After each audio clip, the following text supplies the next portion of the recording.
Bonsoir à tous. Bonsoir aussi à ceux qui sont sur le canal de diffusion de Bethel.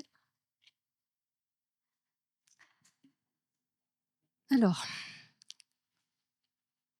nous parlons souvent d'amour et d'amitié, n'est-ce pas? Mais il existe une question simple. Selon vous, quelle est la plus grande preuve d'amour qu'une personne puisse donner à son ami? Alors Jésus a lui-même répondu à cette question, vous savez? Oui, vous savez? Donc la réponse, on la trouve. Écoutons ce qu'il a à nous dire dans l'évangile de Jean, chapitre 15 et verset 13.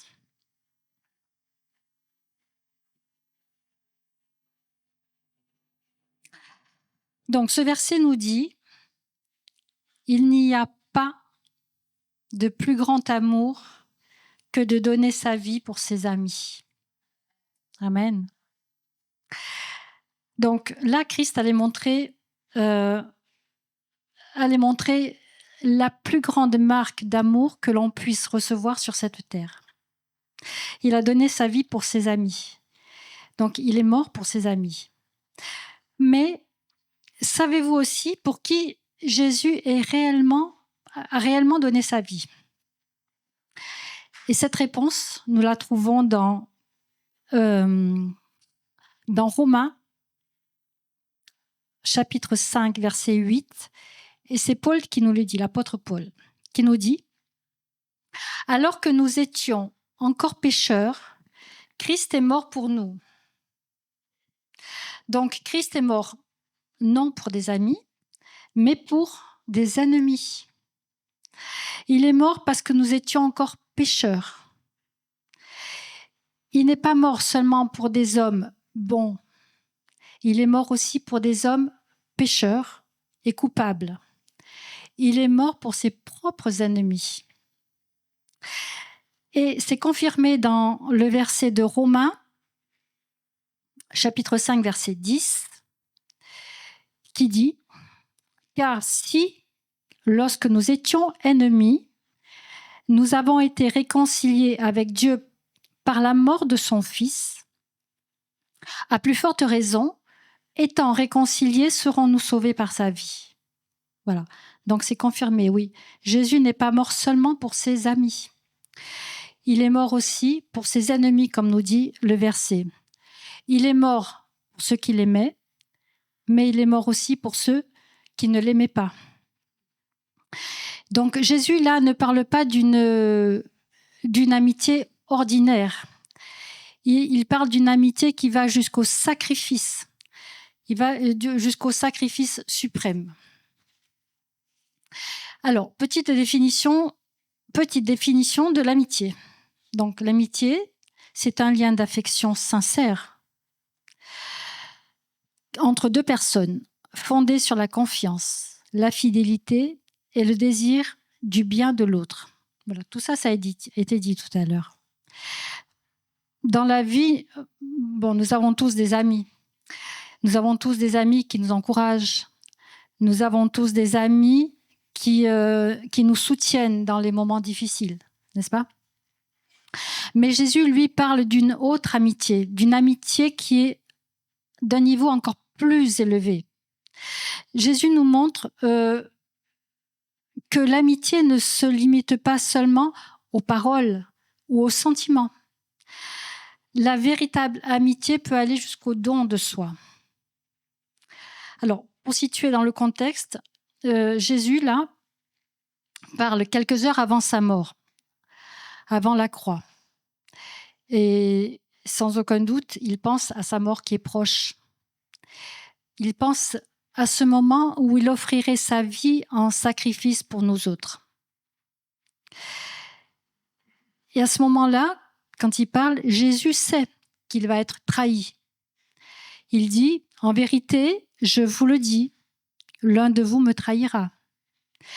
Il sait que ses disciples vont fuir. Au jardin, ça se passe au jardin de Gethsémani lorsqu'ils sont venus, les autres sont venus l'arrêter. il y a marqué, il est dit que alors tous les disciples l'abandonnèrent et prirent la fuite. En fait, là, il ne meurt pas pour des amis fidèles. Il meurt pour des hommes qui vont fuir, qui vont l'abandonner. Il sait que Pierre va le renier. Il dit, en vérité, je te le dis, le coq ne chantera pas que tu m'aies renié 3 fois. 3 fois, pas une seule fois, mais 3 fois il va le renier. Il annonce aussi son départ. Il dit, encore un peu de temps et le monde ne me verra plus. Il connaît les persécutions à venir. Il dit, s'ils m'ont persécuté, ils vous persécuteront aussi. Dans le chapitre 13 de Jean, Jésus lave les pieds de ses disciples, y compris ceux de Judas. Il sait que Judas veut le trahir, mais il lui lave les pieds. Il sert. Il dira même, je ne suis pas venu pour servir, je ne suis pas venu pour être servi, mais pour servir. Donc Jésus sert, c'est un serviteur. Donc à ce moment-là, il sait ce qui va lui arriver, mais il parle encore d'amour. Il parle encore de cette amitié véritable. Il continue d'aimer même quand on sait. Et là, il continue d'aimer. Jean 13, verset 1 dit « Avant la fête de la Pâque, sachant que l'heure était venue pour lui de passer de ce monde au Père, Jésus qui avait aimé les siens qui étaient dans le monde, les aima jusqu'au bout. » Dans ce verset, Jésus sait que l'heure de sa mort approche. Il sait aussi qu'il va retourner vers son Père. Et là, ce verset nous dit qu'il avait aimé les siens qui étaient dans le monde, c'est-à-dire ses disciples. Et par sa mort à la croix, il va leur montrer qu'il les a aimés jusqu'au bout. C'est ça la preuve d'amour. Est-ce que j'aime seulement ceux qui m'aiment? Est-ce que mon amour me coûte quelque chose? Et si Jésus m'a aimé alors que j'étais loin de lui, qui dois-je aimer aujourd'hui? 1 Jean 3,16 nous dit « Nous avons connu l'amour en ce qu'il a donné sa vie pour nous. Nous aussi, nous devons donner notre vie pour les frères. » Peut-être que Dieu ne nous demande pas de mourir pour quelqu'un, mais peut-être que Dieu nous demande de vivre pour quelqu'un. Quand on entend donner sa vie, est-ce que vous pensez d'abord à un sacrifice quotidien, à un sacrifice héroïque, au petit renoncement de notre vie? Est-ce que vous pensez à l'amour de Christ à la croix? Vivre pour quelqu'un, c'est quoi? Vivre pour quelqu'un, c'est offrir son temps, offrir sa force, offrir son confort, même si on est fatigué. Et je loue le Seigneur parce que c'est vrai que dans cette église, j'ai remarqué que beaucoup de personnes donnent de leur temps pour aider les uns et les autres. Et ça, c'est une qualité, c'est une vraie qualité. Vivre pour quelqu'un, c'est quoi? C'est pardonner lorsque nous avons été blessés. Je ne sais plus qui c'est Matthieu ou Pierre qui a dit devrais-je pardonner 7 fois? Et Jésus a répondu je ne te dis pas 7 fois, je te dis 70 fois 7 fois.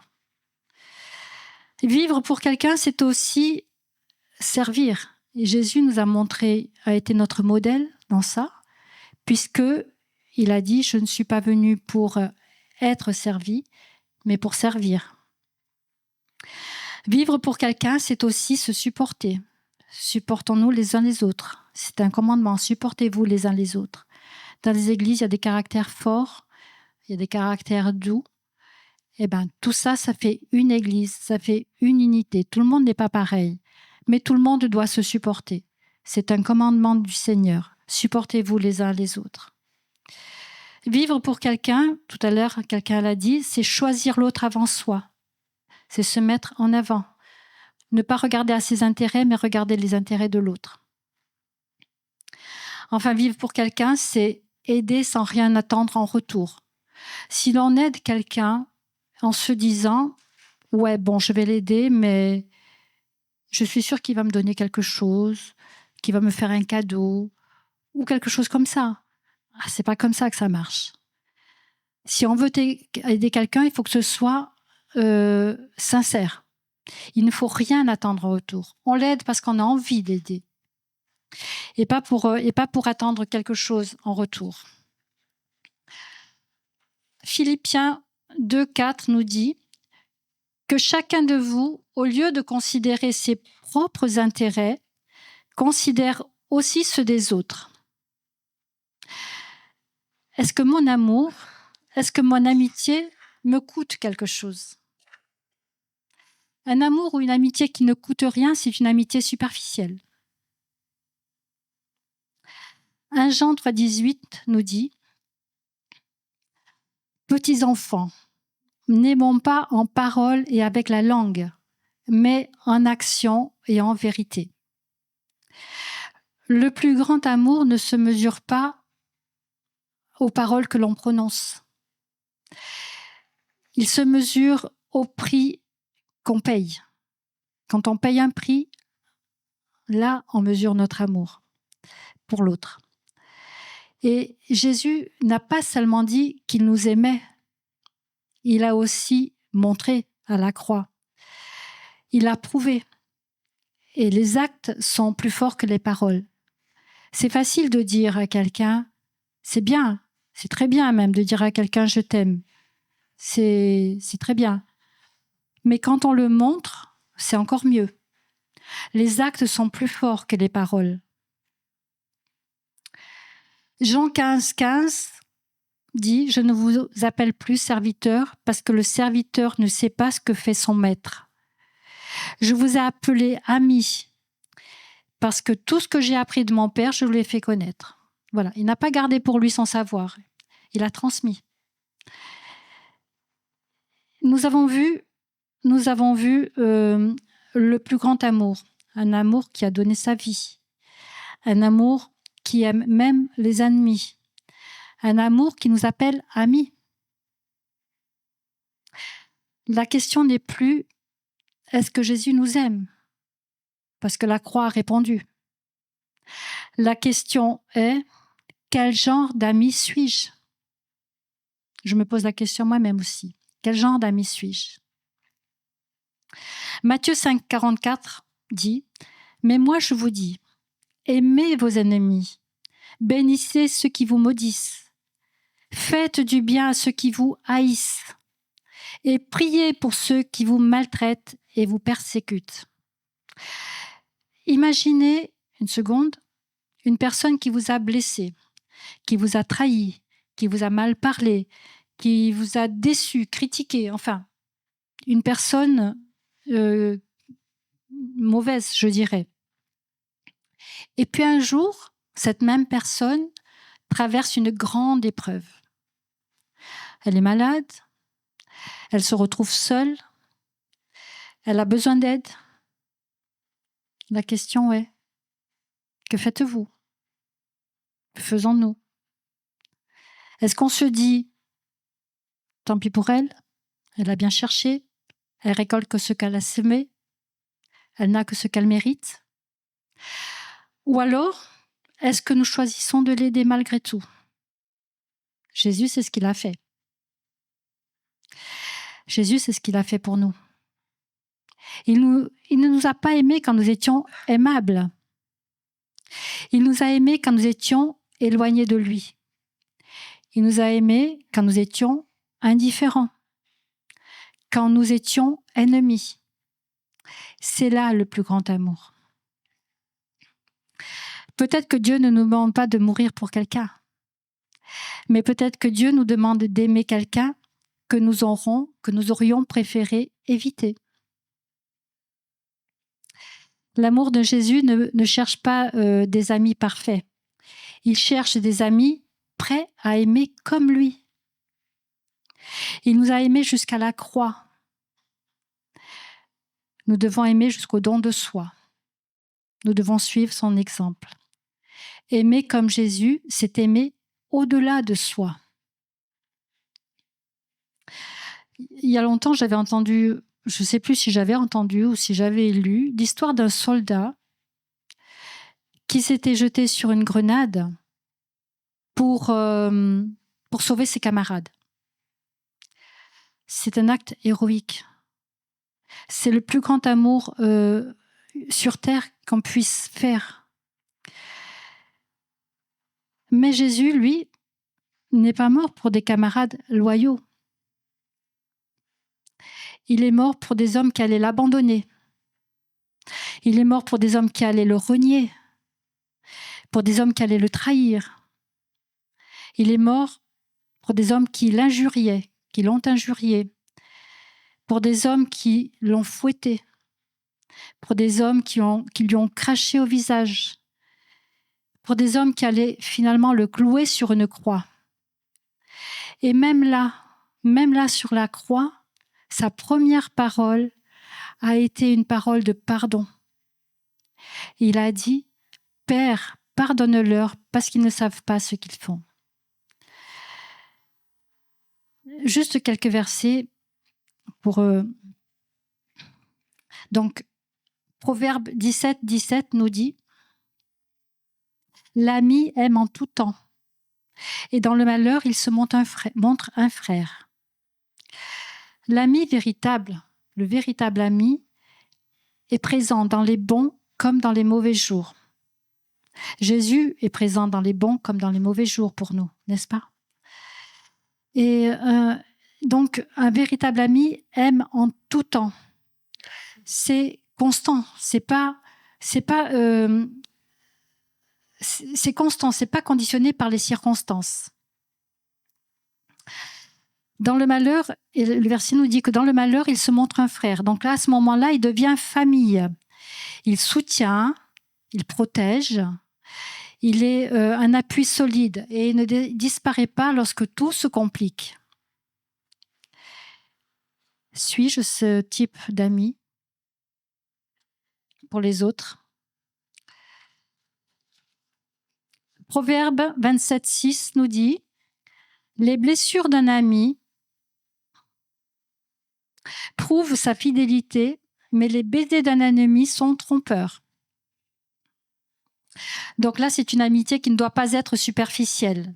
Elle implique la vérité, elle implique la fidélité, la transparence. La vraie amitié, la véritable amitié ne peut pas vivre sur un mensonge. Dans ce verset-là, il ne s'agit pas de blesser. On nous dit que les blessures d'un ami prouvent sa fidélité. Il ne s'agit pas de blesser pour faire mal. Il s'agit de paroles sincères. Ces paroles sincères, mais elles sont des fois difficiles à entendre. Un véritable ami aime assez pour oser dire la vérité, même si elle dérange. Et il corrige dans ce cas-là, il corrige avec amour. C'est vrai que cette franchise peut blesser un instant, mais à long terme, c'est une protection. Et un ami est loyal et franc dans l'intérêt de l'autre. C'est dans son intérêt, c'est pour faire du bien à l'autre. Il n'hésite pas à lui faire des remarques, même si elles peuvent être difficiles à accepter. Et à l'inverse, donc, les flatteries faciles ne sont pas toujours un signe d'amour. Elles peuvent masquer une certaine indifférence ou une certaine hypocrisie. C'est vrai que des fois, pour vouloir plaire à quelqu'un, pour vouloir lui faire plaisir, peut-être aussi, on a tendance à lui dire des choses qu'on ne pense même pas. Et où on a tendance à se caresser, comme on dit, dans le sens du poil. Mais c'était pas une bonne chose pour lui. Si on doit reprendre un ami, il faut le faire avec douceur, mais il faut le faire. Et donc, est-ce que j'accepte la correction venant de ceux qui m'aiment? Est-ce que j'accepte cette correction? Est-ce que j'ose parler avec sincérité quand cela est nécessaire? Est-ce que je distingue la sincérité de la flatterie? Il faut distinguer la sincérité de la flatterie. Proverbe 27, 10 nous dit « N'abandonne pas ton ami et l'ami de ton père, et n'entre pas dans la maison de ton frère au jour de la détresse. Mieux vaut un voisin proche qu'un frère éloigné. » Les liens du cœur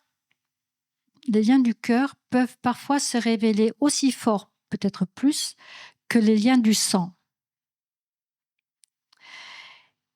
Et dans les moments de détresse, dans les moments de fatigue ou autre chose, la présence fidèle d'un ami proche peut être un soutien immédiat, plus que celui d'un parent éloigné. Un ami peut compenser l'absence d'un parent. Proverbe 27, 9 nous dit « L'huile et les parfums réjouissent le cœur, les conseils affectueux d'un ami sont doux. » À l'époque, l'huile parfumée et les aromates étaient très précieux. C'était des ingrédients très précieux. En fait, ils symbolisaient quelque chose d'agréable et quelque chose de précieux. Et même l'huile d'onction, dans l'huile d'onction, il y a 5 ingrédients précieux qui rentrent dans la composition de l'huile d'onction. Le verset aussi nous dit que les conseils affectueux d'un ami sont doux. Donc, on peut dire que là, que les conseils d'un ami sont comparables à l'huile et aux aromates précieux parce qu'ils réjouissent le cœur, ils apaisent, ils font du bien et ils font du bien. L'amitié, donc, est un bienfait pour l'âme. Le dernier verset, Job 6, 14. Celui qui souffre a droit à la bonté de son ami, même s'il abandonne la crainte du Tout-Puissant. On connaît l'histoire de Job. Je pense que tout le monde la connaît. Job souffre énormément. Ses amis sont venus le voir, ça c'est très bien, d'aller voir des amis quand ils sont malades ou fatigués. Mais au lieu de le consoler, il accuse. Pauvre Job. Dans ce moment-là, il aurait peut-être voulu un peu plus de compassion et peut-être un peu moins de théologie. Lorsqu'il y a quelqu'un qui souffre, quand quelqu'un souffre, il a besoin de bonté, il a besoin de compassion. Même si cette personne doute, même si cette personne est confuse, même si cette personne parle mal, elle a besoin de compassion. Et là aussi, nous voyons que l'amitié véritable se manifeste aussi dans la détresse, dans la faiblesse, dans la maladie, dans la confusion. On ne doit pas retirer son soutien à quelqu'un qui vacille, à quelqu'un qui tombe, à quelqu'un qui est malade ou qui a besoin de nous. Donc l'ami doit être plein de sollicitude et plein de compassion. Amen. Je vais vous inviter à baisser vos têtes et à parler quelques instants avec Dieu en lui demandant « Jusqu'où suis-je prêt à aller ? Quel est le niveau de mon amour ? Est-ce que j'aime seulement quand c'est facile ? Est-ce que j'aime seulement ceux qui m'aiment ? Seigneur, je veux te remercier pour ta parole. Je veux prendre ce temps moi aussi pour être avec toi un peu, Seigneur. Alléluia, merci Seigneur. Seigneur, nous te remercions pour ta parole. te remercions, Seigneur, pour ta présence. Seigneur, transforme nos cœurs. Apprends-nous à aimer comme tu as aimé, Seigneur. Apprends-nous, Seigneur, à faire don de nous-mêmes. Apprends-nous à servir, Seigneur. Nous voulons suivre ton exemple. Merci, Seigneur, pour ta présence. Seigneur, tu as été jusqu'au bout pour tes amis et pour tes ennemis. Tu es allé jusqu'à la croix pour prouver ton amour. Tu nous as sauvés en allant à la croix. Tu nous as donné la vie. Tu nous as réconciliés avec le Père. Et nous voulons vraiment, Seigneur, te rendre toute la gloire. Nous voulons te rendre grâce, Seigneur. Reçois notre gratitude. Alléluia.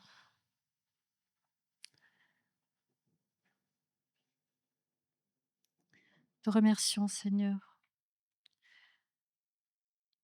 Amen. Amen. Alléluia.